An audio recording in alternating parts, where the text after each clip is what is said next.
Alors c'est un débat qui a suscité énormément de réactions sur les réseaux sociaux et qui continue d'ailleurs d'en susciter beaucoup, Marie-Ben Kutsem. Oui, effectivement, donc les choisir c'est un peu difficile, mais enfin je vous en sélectionne deux, trois. Olivier sur Facebook nous dit le jour où l'on permettra aux gens de travailler, c'est-à-dire du jour au lendemain, par exemple ouvrir un petit atelier dans son garage pour faire des réparations de vélo sans demander l'autorisation à quiconque, sans se faire confisquer plus de la moitié de ses revenus, sans devoir remplir une tonne de paperasse, et bien ce jour-là on pourra faire la chasse aux chômeurs. Entre-temps, ce sont tous des victimes d'un système à l'agonie totalement sclérosé qui devient de plus en plus criminel et inhumain. Je voudrais encore qu'on écoute une réaction, une voix discordante qui illustre un peu ce débat très animé qu'on a eu sur les réseaux sociaux avec des avis très opposés. Écoutez.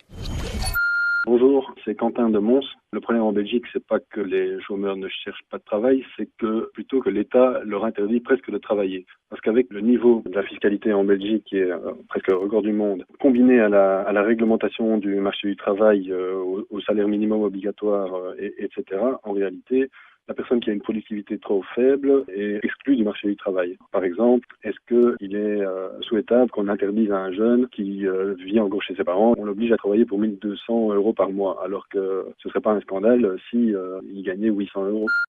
Bonjour, Alexis Gravinsky de Bruxelles. C'est vraiment dommage que cette génération de travailleurs, que l'on interdit d'exercer, notamment leur passion, tout ça à cause de diverses taxes et réglementations. Il est impossible que demain, spontanément, je vende mes biens et mes services à un voisin ou à n'importe qui, sans aller en prison. Donc, laissons les gens travailler, construire leur avenir et ainsi bâtir un monde prospère.